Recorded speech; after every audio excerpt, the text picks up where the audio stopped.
नमस्कार, आप देख रहे हैं सीएनबीसी आवाज और मैं हूं मनीषा गुप्ता। आज हम बात करेंगे एग्रीकल्चर एज अ सेक्टर की, जहां पर ऑफ कोर्स इनोवेशंस हैं, सरकार की नीतियों में काफ़ी फेरबदल है और ऑफ कोर्स बाजार की नज़र यहां पर बजट पर भी है।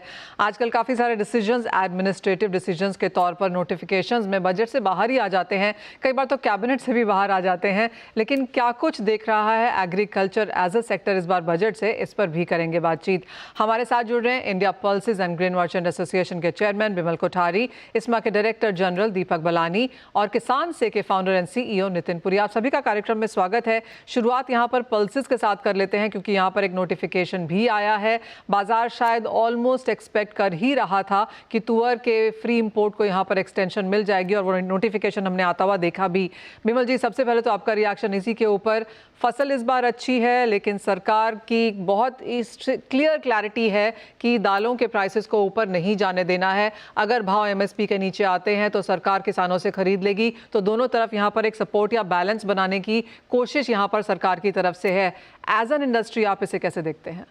धन्यवाद मनीषा जी, आपने मुझे शो पे आमंत्रित किया। देखिए, ये नोटिफिकेशन जो है ये हम एक्सपेक्ट कर रहे थे, इसमें कोई आश्चर्य की बात नहीं थी।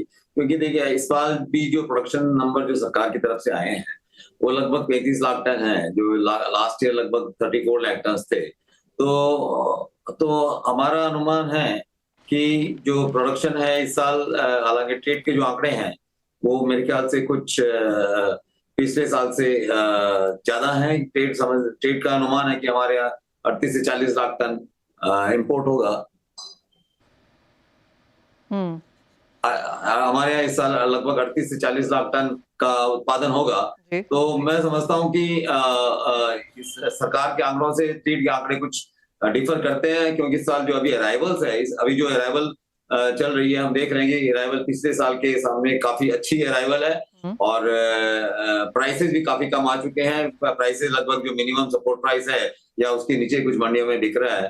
तो लेकिन सरकार ने ये एहतियात के तौर पर ये कदम उठाया है कि अगर जो उत्पादन जो है अगर 35 लाख टन या थोड़ा उससे ज्यादा रहा, क्योंकि जो हमारा कंजम्पशन है वो लगभग 45 लाख, हमारा अनुमान है कि हमारा कंजम्पशन 45 लाख टन है।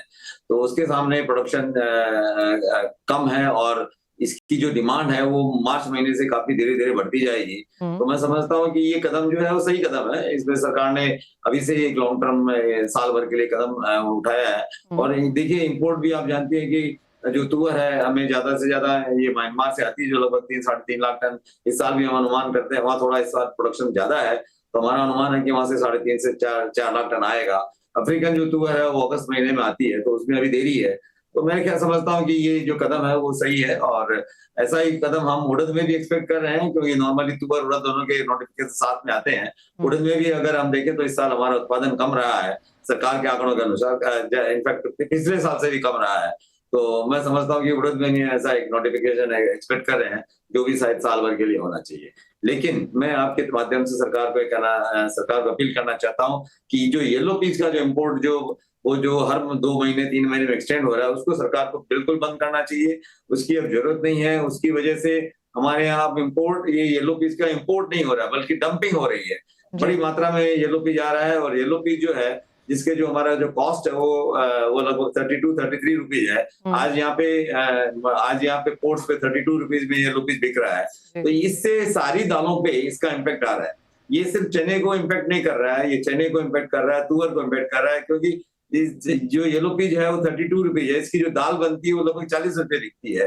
तो जबकि दूसरी दालें जो है वो 100 रुपए के ऊपर है। तो इसलिए क्या है कि वो उससे ये प्राइस इतना इसका कम है, ये दूसरी दालों की डिमांड को भी कम कर रही है और इससे जो भाव भी है उस पर काफी भी प्रेशर आ रहा है।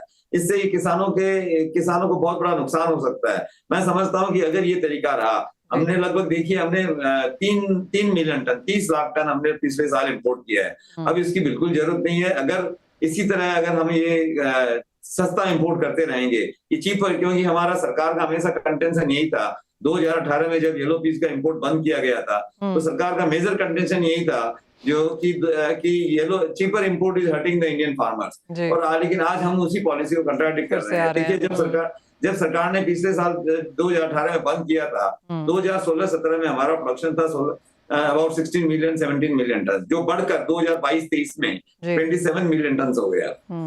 तो ये सरकार को उस कदम को उठाने से सरकार को बहुत फायदा हुआ, हमारा प्रोडक्शन बढ़ा। देखिए 2030 तक हमें 40 मिलियन टन दालों की जरूरत पड़ेगी। पिछले साल हमारा जो प्रोडक्शन था घटकर 24 मिलियन टन हो गया क्योंकि एल नीनो का इम्पैक्ट था। इस साल हम उम्मीद करते हैं प्रोडक्शन कुछ बढ़ेगा, लेकिन ये इस तरह की अगर ये चीपर इंपोर्ट की पॉलिसी रही तो मैं नहीं समझता हूँ कि किसानों को इससे कोई उत्साहवर्धक उन्हें एक सोच मिलेगी। उन्हें वो ऐसा कोई कदम नहीं उठाएंगे कि दालों को उत्पादन करना चाहिए। इनफैक्ट अगर आप देखें इस साल ही जबकि हमारा मानसून बहुत अच्छा रहा है, हमने देखा है कि रबी क्रॉप में भी दालों से कुछ जो एरिया है वो मेज में और व्हीट में शिफ्ट हुआ है। आप देखेंगे ये जो चीपर इंपोर्ट है, अभी ये ऐसा कदम मैंने आज ऐसी सिचुएशन कभी नहीं देखी है कि व्हीट के प्राइस ज्यादा और दाल के प्राइस कम हो गए हैं। व्हीट बाजार में बिक रहा है 34 रुपए किलो में, जबकि येलो पीस बिक रहा है 32 रुपए किलो में। वो जो व्हीट जो 11% प्रोटीन है, जो कार्बोहाइड्रेट्स है, और जो येलो पीस जो एक अच्छी दाल है, जो हमारे लिए बड़ी हेल्दी प्रोडक्ट है, जिसमें 23% प्रोटीन है, वो सस्ता बिक रहा है। I think Vimal ji, the whole idea is to get protein के लोअर वर्ग के लिए सरकार वो लगातार यहाँ पर कहती भी रही है, लेकिन आपका पॉइंट वेल टेकन है कि डंपिंग नहीं होनी चाहिए। और जैसे आपने कहा तुअर एक्सपेक्टेड था, उड़द भी हम यहाँ पर आता हुआ देखेंगे, वो नोटिफिकेशन शायद। एज ऑफ नाउ जिस तरह की सरकार की नीतियाँ रही हैं, विमल जी आप एट ऑल यहाँ पर बजट एक्सपेक्टेशंस में यहाँ पर कुछ दालों के लिए सेगमेंट के लिए कुछ आता हुआ देखते हैं? क्योंकि सेल्फ सफिशिएंसी की बात सरकार ने की है, लेकिन हमने साथ ही साथ इंपोर्ट में एक्सटेंशंस भी आते हुए देखे हैं। तो बजट से कुछ एक्सपेक्टेशंस हैं इस बार दालों के सेक्टर को? देखिए बिल्कुल, देखिए सरकार आत्मनिर्भरता की बात कर रही है, और जैसा कि मैंने कहा कि हमारी जो रिक्वायरमेंट है 40 मिलियन टन 2030 तक होगी, तो हमें सरकार को एक बजट में एक ऐसा प्रावधान आना चाहिए कि हमारा जो प्रोडक्शन है वो बढ़े। हमें ये जो प्रेजेंट जो पॉलिसी है, जो नीजर पॉलिसी है, 2 महीने 3 महीने हम येलो पीस का एक्सटेंशन कर रहे हैं और सस्ता इंपोर्ट कर रहे हैं, इससे हमारे किसानों को बहुत नुकसान होगा। एक मैसेज जो जा रहा है वो खराब जा रहा है। अगर हमें आत्मनिर्भरता करनी, अगर हमें आत्मनिर्भरता की तरफ बढ़ना है, तो सरकार को एक बैलेंस पॉलिसी की जरूरत है, ताकि हमारे कंज्यूमर्स, हमारे जितने स्टेक होल्डर्स है, वो कंज्यूमर्स हो, वो किसान हो या ट्रेड हो या इवन गवर्नमेंट भी हो, सबका हित इसमें देख के एक लॉन्ग टर्म पॉलिसी लानी चाहिए। कि जो 2 महीने 3 महीने में एक नोटिफिकेशन जो इशू होते हैं, मैं आपको बताऊं जनवरी 2023 के बाद लगभग 15 से ज्यादा नोटिफिकेशन, मतलब आप देखिए 2 साल के अंदर में 15 नोटिफिकेशन दालों के सेक्टर में इशू हो चुके हैं। तो इस तरह की पॉलिसी से आप आत्मनिर्भरता की तरफ नहीं बढ़ सकते हैं। आत्मनिर्भरता की तरफ बढ़ने के लिए आपको एक लॉन्ग टर्म विजन होना होगा। सरकार को बजट में प्रावधान आने चाहिए कि किस तरह हम आत्मनिर्भरता की तरफ बढ़े, किसानों को उसमें किस तरह का उनको प्रोत्साहन मिले कि वो हमारे यहाँ ज्यादा से ज्यादा दालों का उत्पादन बढ़ाए। नहीं तो हमारी हालत वही होने वाली है जो तेल में हुई थी। तो 1995 में तेल का इंपोर्ट 5 लाख टन होता था, जो आज बढ़कर 160 लाख टन हो गया। तो क्योंकि वही सस्ता तेल हम लाने के चक्कर में हम तेलों का इंपोर्ट बढ़ाते रहे, और हम तेल आत्मनिर्भरता की जगह हम तेल के इंपोर्ट पे निर्भर हो गए। तो मैं नहीं समझना चाहता हूँ कि सरकार इस पे ध्यान देवे और हम ऐसी स्थिति में फिर से न आवे, और जो दालें हैं वो तेल की तरह उसकी स्थिति न बने। तो एक ऐसा प्रावधान लाए इस पे, लॉन्ग टर्म पॉलिसी इस पे लाए कि जो इंपोर्ट भी है, जो हमारी जरूरत है, वो भी टाइम टू टाइम होता रहे। उस पे हमने सरकार को प्रेजेंटेशन भी दिया आईपीजे ने, और हम सरकार में से मिलकर काम भी करना चाहते हैं, क्योंकि देखिए हमारे लिए इस जो दालें हैं वो एक स्टेपल फूड है और हमें इसकी जरूरत है, और हमारी रिक्वायरमेंट बढ़ती जा रही है। हम दुनिया की 3rd लार्जेस्ट इकोनॉमी बहुत जल्दी बनने वाले हैं। 2027 में ऐसा अनुमान है कि India will be the 3rd largest economy in the world. हमारी जो परचेजिंग जो पैरिटी है, जो हमारे प्राइस कैपेसिटी है, वो बढ़ती जा रही है हमारे कंज्यूमर्स की। तो हमें फूड की बहुत ज्यादा जरूरत पड़ेगी। तो जो रिक्वायरमेंट है वो बढ़ते जा रही है। इसको ध्यान में रखते हुए ये बहुत जरूरी है कि दालों के उत्पादन को प्रोत्साहन मिले, और उसके लिए सरकार लॉन्ग टर्म पॉलिसी लाए। ये जो छोटी जो इंपोर्ट पॉलिसी ला रहे हैं, नीजर पॉलिसी, इनको अवॉइड करना चाहिए और बैलेंस पॉलिसी होनी चाहिए। और इसको जो चीपर इंपोर्ट है, अगर सरकार इसको इंपोर्ट को जारी रखना चाहती है, तो कम से कम उस पर ड्यूटी स्ट्रक्चर ऐसा आना चाहिए कि जो मिनिमम जो लैंडिंग प्राइस है वो मिनिमम सपोर्ट प्राइस के ऊपर हो, ताकि किसानों को नुकसान नहीं हो और कंज्यूमर्स को भी एक रीजनेबल प्राइस में उपयुक्तता बनी रहे। Well, तो इस तरह की सरकार को हमने इस तरह का प्रेजेंटेशन पहले भी दिया सरकार को, और हम अभी भी सरकार के साथ मिलकर इसमें काम करना चाहते हैं। एब्सोल्युटली विमल जी, तो जैसे आपने कहा कि इंपोर्ट्स अच्छी बात है, लेकिन डंपिंग ग्राउंड नहीं बनना चाहिए, और दूसरा जो लैंडिंग प्राइस है वो एमएसपी के नीचे नहीं आनी चाहिए, तो सभी बाजार यहाँ पर बेहतर रहेंगे। विमल जी, एज ऑलवेज बहुत शुक्रिया साथ जुड़ने के लिए, ऑफकोर्स इंपोर्ट्स पे बात करने के लिए, और बजट से क्या एक्सपेक्टेशंस हैं उस पर भी हमारे साथ चर्चा करने के लिए। वेल, ये दालों की बात है जहाँ पर ऑफकोर्स पिछला साल वॉलेटाइल था, भावों में बहुत ज़्यादा तेजी थी, और इस साल हमने भावों में गिरावट के साथ 2025 शुरू होता हुआ देखा है। बजट इसलिए काफ़ी इंपॉर्टेंट रहेगा देखने के लिए कि अब सरकार की नीति इसके ऊपर क्या बन के आती है, और जैसे विमल जी कह रहे थे, long term vision, long term policies की यहाँ पर जरूरत है।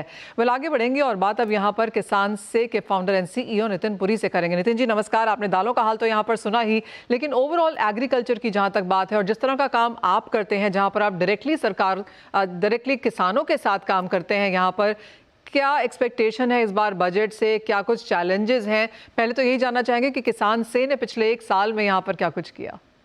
जी बिल्कुल, बहुत बहुत शुक्रिया मनीषा, और मुझे बहुत खुशी है कि किसान से ने जब जन्म लिया था तब आपने ही पहला इंटरव्यू किया था, so here we are 1 year later, thank you so much. किसान से का basic concept is to enable empower farmer producer companies. बहुत सारे किसान संघ हैं, एफपीओ हैं, एफपीसी हैं हिंदुस्तान में, जिनके पास इंफ्रास्ट्रक्चर होता है, कैपेबिलिटी होती है, लेकिन उनको मार्केट एक्सेस नहीं मिलता है। तो ऐसे एफपीसीज को, एफपीओज को हम बाजार तक लेके जाते हैं। कोऑपरेटिव्स हैं, सेल्फ हेल्प ग्रुप हैं, एफपीओ हैं, एफपीसी हैं। और बजट में क्या देखा गया है पिछले कुछ सालों में, पिछले 2-3 साल से खास करके एफपीसी क्रिएशन के ऊपर बहुत जोर दिया गया। तो लगभग 20,000 फार्मर प्रोड्यूसर कंपनीज आज की तारीख में हिंदुस्तान में है, तो ये बहुत ही सराहनीय है। और बहुत सारी जगहों पे ये भी देखा गया है कि इन एफपीसीज को एनेबल करने के लिए इक्विटी सपोर्ट देने के अलावा इंफ्रास्ट्रक्चर के ऊपर भी काफी एम्फेसिस दिया गया। लेकिन इंफ्रास्ट्रक्चर जिस तरह से बनना चाहिए, जिस स्पीड से बनना चाहिए, वो अलग अलग कारणों से नहीं हो पाया है। तो एक बहुत बड़ी उम्मीद और एक बहुत बड़ी एक्सपेक्टेशन किसान से जैसी कंपनियों की, और किसान से जुड़े हुए किसानों से जो एक्सपेक्टेशन है उनकी ये है कि रूरल इंफ्रास्ट्रक्चर पे जोर दिया जाए। बिकॉज एक farmer producer company, cooperative SHG सिर्फ बनाने से कुछ नहीं होता है, क्योंकि वो एक पेपर पे एक संस्था है। उसको capacity building, training, hand holding, food safety, production oriented technology, knowledge देने की जरूरत है, और साथ में इंफ्रास्ट्रक्चर पे खास जरूरत है। तो आप सोचिए कि अगर छोटे-छोटे फैक्ट्रीज, छोटे-छोटे यूनिट हिंदुस्तान भर में बन जाएं, और सरकार की बहुत सारी अन्य योजनाएं हैं, जैसे कि 1 डिस्ट्रिक्ट 1 प्रोडक्ट है, बहुत सारे सरकार के तंत्र हैं, और बहुत सारी मिनिस्ट्रीज हैं, और बहुत सारे डिपार्टमेंट्स हैं, जैसे कि नाबार्ड है, एसएफएसी है, मिनिस्ट्री ऑफ फूड प्रोसेसिंग है। तो ये सारी चीजें अगर कन्वर्ज हो जाती हैं, और हम बोलें कि मान लीजिए 1 डिस्ट्रिक्ट 1 प्रोडक्ट के अंदर हमने 700 के ऊपर प्रोडक्ट आइडेंटिफाई कर लिए, और हर जिले का, हर डिस्ट्रिक्ट का एक स्पेशल प्रोडक्ट आइडेंटिफाई कर लिया। अब उसको फार्मर्स की इनकम बढ़ाने के लिए, और वहाँ की प्रॉस्पेरिटी बढ़ाने के लिए, और कंज्यूमर तक एक अच्छा प्रोडक्ट पहुंचाने के लिए अगर पूरा एक बढ़िया इंफ्रास्ट्रक्चर सेटअप किया जाए, एक डिसेंट्रलाइज सेटअप, जिसके through then products can move, farmers की इनकम बढ़ेगी। और जो हम ट्रू डेवलपमेंट बोलते हैं, एक डेवलपमेंट होता है कि आपने किसी को सो कॉल्ड डेवलपमेंट, जिसमें आप कोई सब्सिडी ग्रांट देते हैं, वो कंजम्पशन में चला जाता है, लेकिन वो सिर्फ टेम्पररी असर होता है। किसी भी तरह के इंसेंटिव का अगर एक एसेट क्रिएशन में इन्वेस्टमेंट किया जाए, और वो एसेट अगले 20 से 30 साल, एक जनरेशन तक on a virtual cycle basis उस किसान संघ को, उन फार्मर्स को इनकम देने के लिए मदद करे, तो इससे बड़ा डेवलपमेंट कुछ भी नहीं हो सकता है। So I think rural infrastructure should be the top priority in this budget.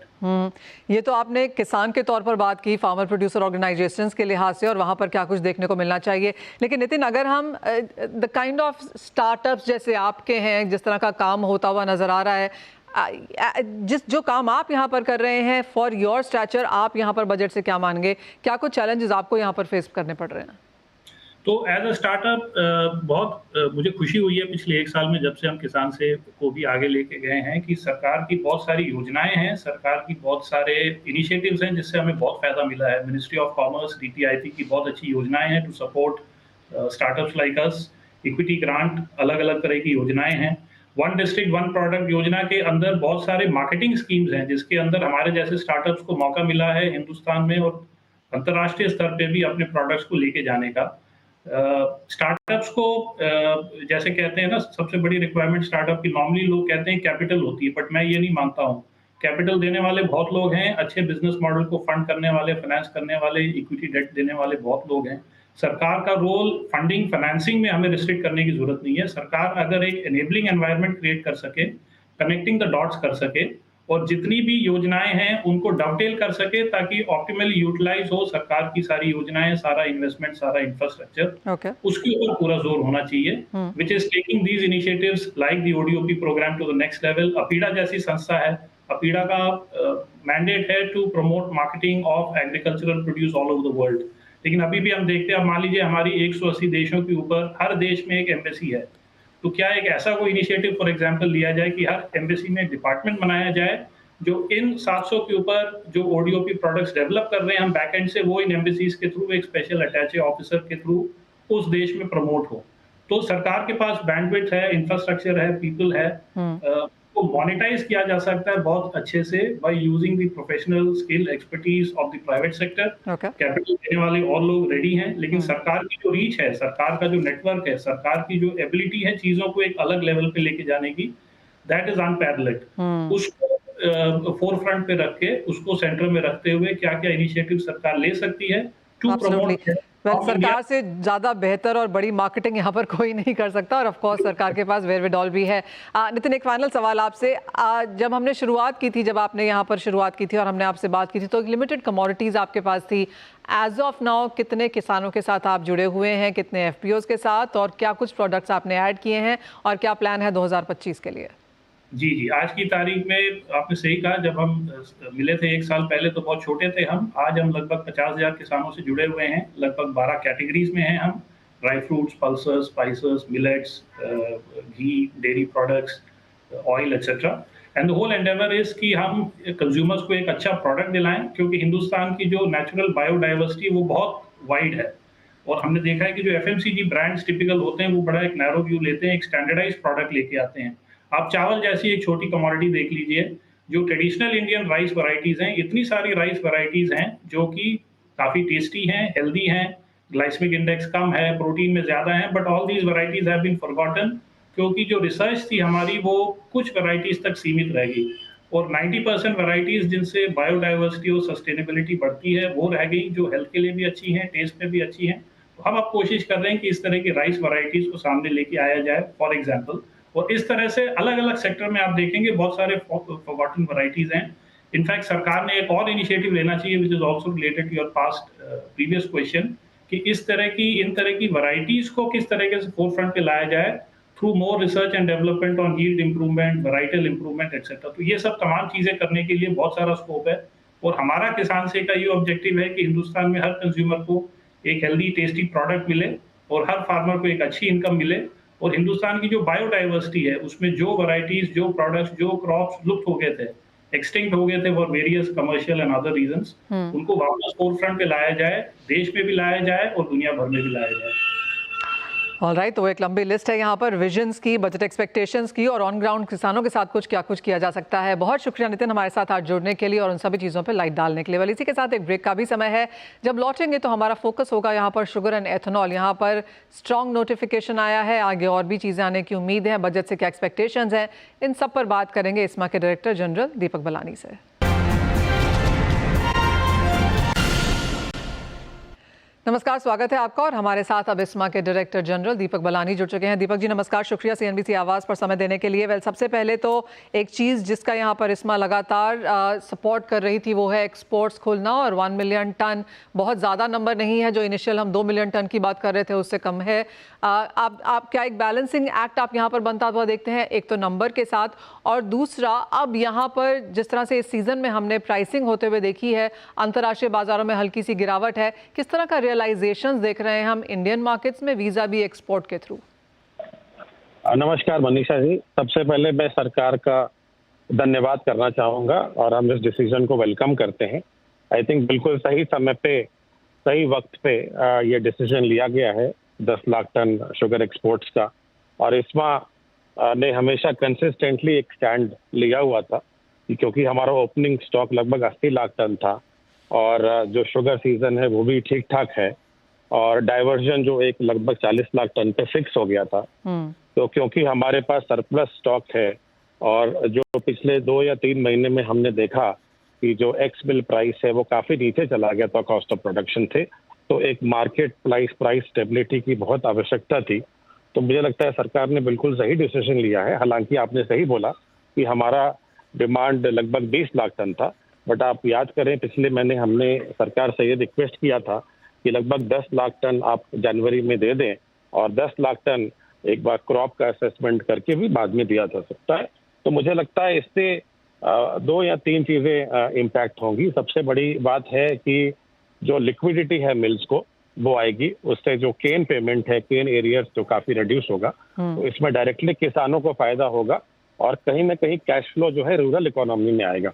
तो ये बड़ा फायदा होगा। लगभग 10 लाख टन से हम उम्मीद है लगभग 4 से 4.5 हजार करोड़ के फॉरेक्स अर्निंग होगी। और एक मार्केट स्टेबलाइजेशन, जो एक प्राइसेस पिछले कुछ महीने में काफी नीचे चले गए, तो लगभग आपको पता है महाराष्ट्र लगभग 32 साढ़े 32 पे चला गया था एक्सपोर्ट प्राइस, जो कि कॉस्ट ऑफ प्रोडक्शन से बहुत कम है। तो उससे जो मिलों को नुकसान हो रहा था, कम से कम ये डोमेस्टिक प्राइसेस थोड़े ऊपर आएंगे और जो प्राइसेस है उससे मिलों को वायबिलिटी आएगी। तो ये बड़ा एक फायदा डोमेस्टिक प्राइस की स्टेबलाइजेशन। दीपक जी, एक्सपोर्ट की रियलाइजेशन क्या है और डोमेस्टिक में अभी क्या प्राइसेस हैं? डोमेस्टिक में लगभग आज के हिसाब से लगभग महाराष्ट्र 36 के ऊपर है और लगभग यूपी लगभग 39.5 के आसपास, 40 के आसपास है एक्समिल प्राइस। मैं यहाँ ये भी बोलना चाहूंगा कि अगर आप देखें पिछले 10 साल में जो एफआरपी लगभग 4-4.5% हर साल सीएजीआर के हिसाब से बढ़ा है, बट उसके हिसाब से अगर हम एक्समिल प्राइस देखें तो लगभग वो 2% ही बढ़ा है। हालांकि दूसरी कमोडिटीज को देख लें तो लगभग जैसे व्हीट है, पल्सेस है, ऑयल है, राइस है, तो उसमें लगभग 4.5 से 8 या 9% सीएजीआर से बढ़ा है। तो मुझे लगता है कि जो रिटेल एवरेज प्राइस है या एवरेज होलसेल प्राइस है शुगर का, वो बिल्कुल फ्लैट रहा है। तो मुझे लगता है, और दूसरा ये भी एस्पेक्ट है कि लगभग जो 70% कंज्यूमर जो कंज्यूम करते हैं वो लगभग बल्क कंज्यूमर है, हाउस होल्ड 30% है। तो आई थिंक एक्समिल प्राइस को थोड़ा बढ़ने दिया जा सकता है ताकि ये वायबिलिटी हो, क्योंकि इनपुट कॉस्ट बढ़ रहा है मिल्स के लिए और किसानों को आगे भी केन पेमेंट होता रहे। Fair point. Just coming to that point again Deepak ji, export realisation क्या है? अगर डोमेस्टिक में 36-39 चल रहा है तो एक्सपोर्ट में क्या आएगा? यहाँ पर लिक्विडिटी आएगी, वो तो है ही एक चीज, लेकिन एक्सपोर्ट रियलाइजेशन क्या है? देखिए आज के हिसाब से, क्योंकि आई थिंक ग्लोबल मार्केट इसको एक्सपेक्ट नहीं कर रहा था और हमारे देश ने ये सरकार ने अलाउ किया है, तो मार्केट हमने देखा है कि पिछले कुछ दिनों में जब से ये खबर आई ये मार्केट नीचे आया है। बट मुझे लगता है जो प्लांटेशन व्हाइट शुगर है उसकी वायबिलिटी आज आ रही है और स्पेसिफिकली महाराष्ट्र में और गुजरात और कर्नाटका में जो कि पोर्ट्स के पास हैं, तो low quality sugar I think उसकी पैरिटी है और हमें उम्मीद है कि वो एक्सपोर्ट होगा।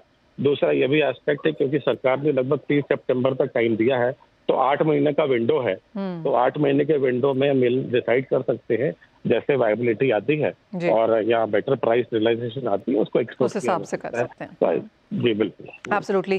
तो दीपक जी बातचीत हो रही थी तो ये माना जा रहा था कि हाँ ठीक है, शायद पहले हम एथेनॉल प्राइस रिवीजन आता हुआ देखेंगे, शुगर में एमएसपी और शुगर एक्सपोर्ट में से किसका नोटिफिकेशन पहले आएगा वो उसके बाद देखा जाएगा, लेकिन शुगर एक्सपोर्ट का नोटिफिकेशन पहले आया है और आपकी जो बाकी दोनों मांगे हैं वो अभी भी यहाँ पर ऐसे की वैसे ही हैं। जी बिल्कुल सही बात है। हमारे 3 मांगे थी, एमएसपी, एक्सपोर्ट और इथेनॉल रेट। हमें बहुत खुशी है कि एक्सपोर्ट की मांग हमारी पूरी हो गई है और जैसे मैंने बोला हम इस डिसीजन का ये दर्शाता है कि हमारी कंट्री एक विजनरी लीडरशिप है, बड़ी स्ट्रैटेजिक और बैलेंस थिंकिंग है सरकार की।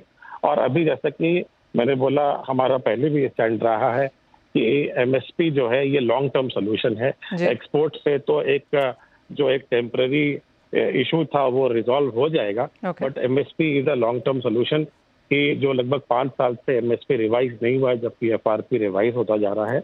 तो मुझे लगता है कहीं ना कहीं एमएसपी लाने की आवश्यकता है। तो सरकार बिल्कुल सेंसिटाइज्ड है इस पे। आई थिंक काफी डिस्कशन हो चुकी है इसके ऊपर। मुझे लगता है सरकार इस पे भी कुछ न कुछ जल्दी पॉजिटिव डिसीजन लेगी। दीपक जी, आप बजट से कुछ एक्सपेक्ट कर रहे हैं? आप बजट से एट ऑल कुछ एक्सपेक्ट कर रहे हैं कि आपको लगता है कि सारे के सारे एडमिनिस्ट्रेटिव डिसीजंस के तौर पर आएगा? नहीं, बजट से हमारी एक्सपेक्टेशन है। एक तो जो 2030 का जो रोड मैप बन रहा है उसमें जो हमारे एडिशनल कैपेसिटी इथेनॉल की चाहिए, तो उसमें लगभग हमारा अनुमान था कि लगभग 700-750 करोड़ लीटर का कैपेसिटी एडिशन करना होगा। अगर हमको E20 के बियॉन्ड चाहिए तो उसमें जैसे इंटरेस्ट सबवेंशन स्कीम है या कई ऐसी योजनाएं सरकार को लानी पड़ेगी ताकि इसके अंदर इन्वेस्टमेंट आए। दूसरा फ्लेक्सी फ्यूल और हाइब्रिड फ्लेक्सी के ऊपर जो जीएसटी रेट की रैशनलाइजेशन है उसकी आवश्यकता है। E100 फ्यूल का डिफरेंशियल प्राइसिंग की आवश्यकता है। ग्रीन हाइड्रोजन मिशन जो है उसमें लगभग सपोर्ट फंड की आवश्यकता है जो हमारे बगास से बन सकती है कुछ पायलट, और वैसे ही 2G इथेनॉल।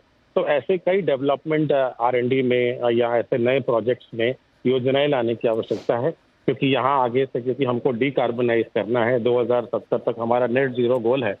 तो आई थिंक इसमें कई सारे इनिशिएटिव लेने पड़ेंगे जो भी बजट से एड्रेस हो सकता है।